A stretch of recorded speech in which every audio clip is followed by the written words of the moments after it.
Ichi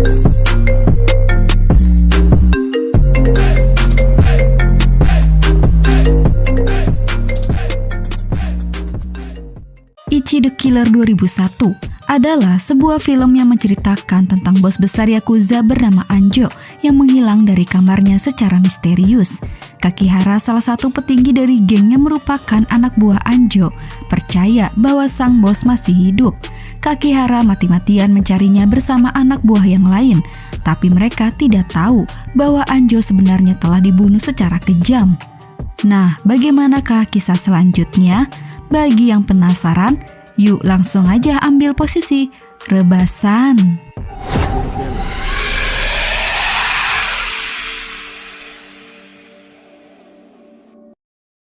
Ichi seorang pemuda culun. Sambil main burung, ia tengah mengamati seorang germo yang memperkaos dan menyerang seorang pelacoy. Ketika germo itu sadar, Ichi melarikan diri.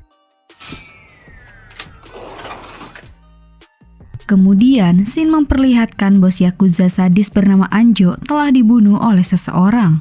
Lalu, sekelompok pembersih beranggotakan 3 orang yang dipimpin oleh pria bernama Jiji tiba di TKP. Segera mereka membersihkan, menghilangkan jejak darah dan isi tubuh Anjo. Pemimpin geng bernama Kakihara yang memiliki kelainan suka menyakiti dirinya sendiri bersama anggota dan pemimpin besar lainnya berkumpul di apartemen yang sudah bersih. Mereka membicarakan tentang bos besar geng, Anjo yang menghilang secara misterius. Anggota geng menyimpulkan bahwa Anjo melarikan diri dari kota bersama pelacoy dan membawa sejumlah uang geng senilai lebih dari 3 juta yen. Setelah berembuk, Kakihara mengunjungi sebuah klub malam basement bersama anggota geng lainnya. Di sana ia memberitahu peristiwa itu kepada pacar Anjo yang seorang pelacoy bisa berbahasa Inggris bernama Karen. Tanpa merasa khawatir, Karen berpendapat mungkin saja Anjo telah diculik oleh anggota geng saingan. Namun di tengah-tengah perbincangan, Kakihara melihat Jiji dan tegur sapa dengannya, yang merupakan orang lama sebagai mantan anggota geng Anjo. Hilangnya Anjo tanpa jejak, sejauh ini pencarian mereka tidak menemukan hasil. Sampai akhirnya Jiji memberikan informasi kepada Kakihara bahwa ia mengetahui Suzuki Motor anggota geng saingan telah menculik Anjo. Kemudian cerita bergulir ketika Suzuki tersadar menahan rasa sakit akibat beberapa kail menembus kulit dan membuatnya tergantung. Terlihat sambil disaksikan Jiji dan beberapa anggota geng, Kakihara secara perlahan mulai menyiksa Suzuki sampai ia benar-benar menyerah dan mengakui perbuatannya bahwa telah menculik Anjo.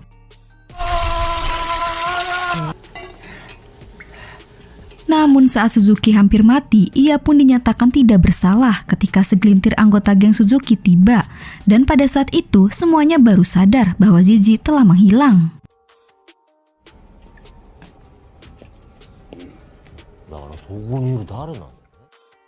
Tidak terima, geng Suzuki meminta sejumlah uang kepada kelompok Kakihara sebagai bentuk ganti rugi. Namun geng Anjo tidak memiliki banyak uang, lantaran uang mereka dibawa kabur oleh Anjo.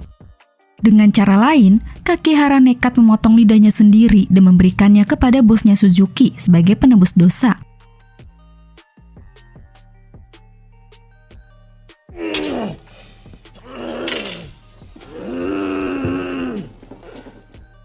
Suatu ketika, Kakihara dan anggota geng mencurigai dan berhasil menangkap Kano yang merupakan bagian dari petugas pembersih.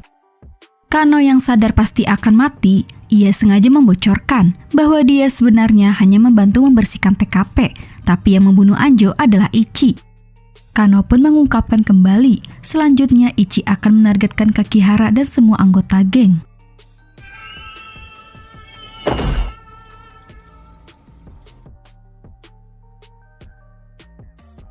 Pada situasi yang berbeda, Ichi kembali ke balkon, di mana dia menyaksikan geremoy psikopat yang tengah asik menyiksa dan memperkaos pelacoynya. Ketika Ichi ketahuan, ia pun menangis merasa bersalah atas perbuatannya yang telah mencampuri urusan mereka.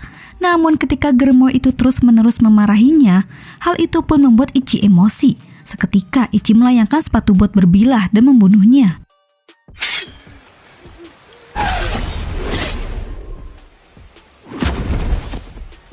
Hal yang dilakukan Ichi pun malah membuat si pelacoy takut. Saat si pelacur mencoba memukul Ichi, secara refleks tak sengaja Ichi membunuhnya juga.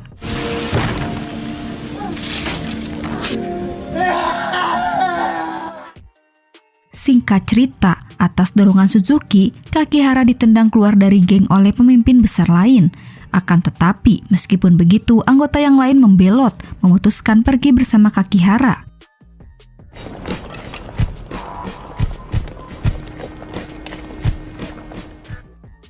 Sementara itu, melalui telepon Suzuki berbicara kepada Jiji, mengatakan ia akan memberikan 1 juta yen jika sudah melakukan kesepakatan. Dari titik ini terungkap, Jiji secara diam-diam merencanakan peristiwa untuk mengadu domba Yakuza satu sama lain. Selain itu, ternyata Jiji melakukan aksinya dengan bantuan Ichi. Meskipun biasanya dia santai dan pengecut, Ichi menjadi pembunuh ketika dia marah. Selama ini, Jiji memanfaatkan Ichi yang menderita gangguan psikologis pasca pembunuhan Ichi terhadap kedua orang tuanya. Dengan itu, Jiji sanggup memanipulasi Ichi dengan menanamkan beberapa kenangan palsu. Khususnya sebuah tragedi pemerkosaan di waktu SMA, sehingga berkat hal tersebut, Jiji berhasil membuat Ichi menjadi mesin pembunuh. Pada suatu malam, ketika Ichi berjalan pulang sambil membawa sepedanya, ia menendang salah satu dari ketiga anak pengganggu yang menyerang seorang anak bernama Takeshi. Ternyata Takeshi adalah putra Kaneko, yang memang Kaneko merupakan salah satu antek-antek Kakihara. Singkat waktu, masih pada malam yang sama, Jiji menelpon Ichi, mendorongnya untuk memasuki dan membunuh anggota geng Anjo yang berada di dalam apartemen. Agar Ichi mau melakukannya, Jiji berbohong bahwa beberapa geng diantaranya adalah orang-orang yang telah memukuli Ichi di waktu SMA.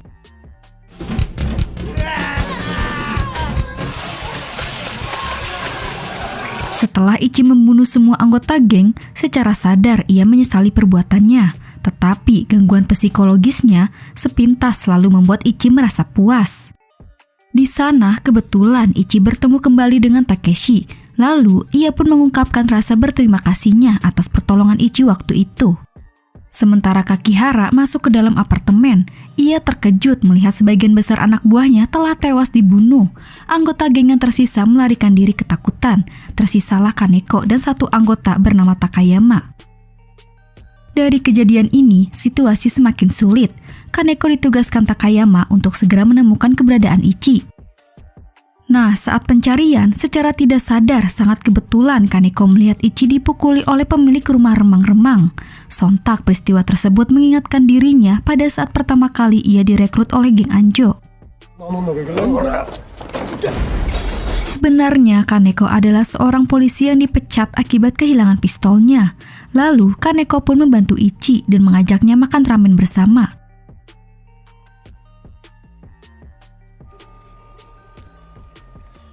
Di tempat lain, dengan caranya sendiri, Kakihara meminta bantuan kepada 2 orang detektif polisi kembar yang korup bernama Jiro dan Sabur untuk bisa segera menemukan keberadaan Ichi.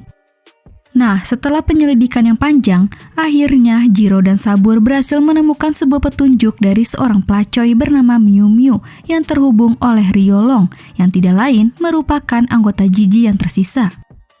Ketika Jiro gagal untuk mendapatkan informasi dari dia melalui penyiksaan, Sabur melakukan sebuah hal absurd.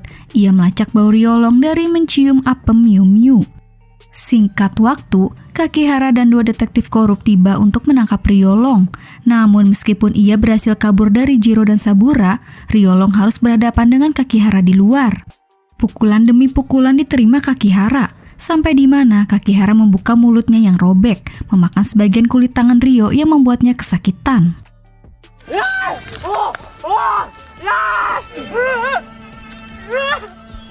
Ryolong diikat di kursi. Siksaan demi siksaan diberikan kepadanya agar dia mau mengatakan di mana keberadaan Ichi. Sementara di tempat yang berbeda, Jiji menghipnotis Karen agar mau menggoda Ichi dengan berpura-pura sebagai wanita yang diperkaos dari ingatan palsunya. Hal itu dilakukan Jiji agar bisa mengubah Ichi menjadi mesin pembunuh seutuhnya. Ketika Karen berhasil menjebak Ichi, Pada titik itu, psikologis Ichi mulai terganggu parah. Dia mulai gila dan kebingungan saat Karen mengungkapkan bahwa ia menginginkan Ichi memperkaosnya dan menyerangnya. Alhasil, jiwa pembunuh Ichi keluar. Tanpa ampun, Ichi menyerang Karen dan membunuhnya.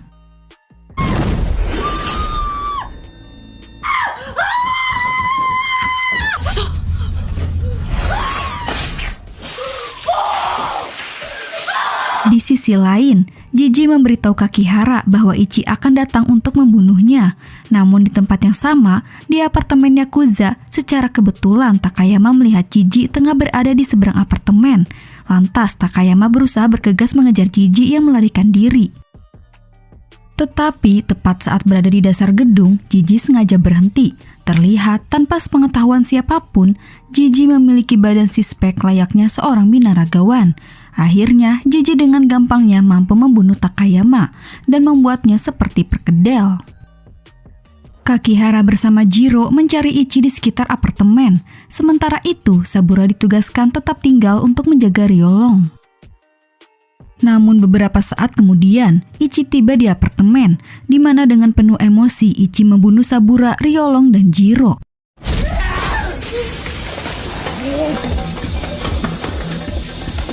Kemudian Kaneko, Kakihara, dan Ichi masing-masing kejar-kejaran ke atap apartemen.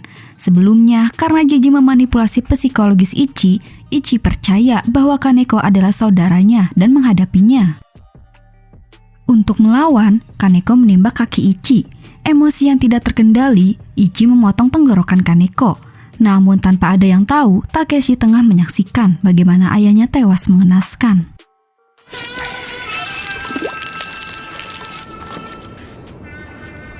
Tidak terima, Takeshi menyerang Ichi saat ia berbaring di atap sambil menangis menyesali perbuatannya. Karena meyakini Ichi terlalu tidak stabil untuk melawannya, Kakihara memasukkan senjata jarum besar ke dalam telinganya untuk meredam tangisan Ichi. Dan seketika saat itu juga, tiba-tiba Kakihara sadar dan terkejut bahwa Ichi telah memenggal Takeshi. Ichi menyerang Kakihara, memakai sepatu buat berbilah ke dahinya. Kakihara jatuh dari atap sampai mati.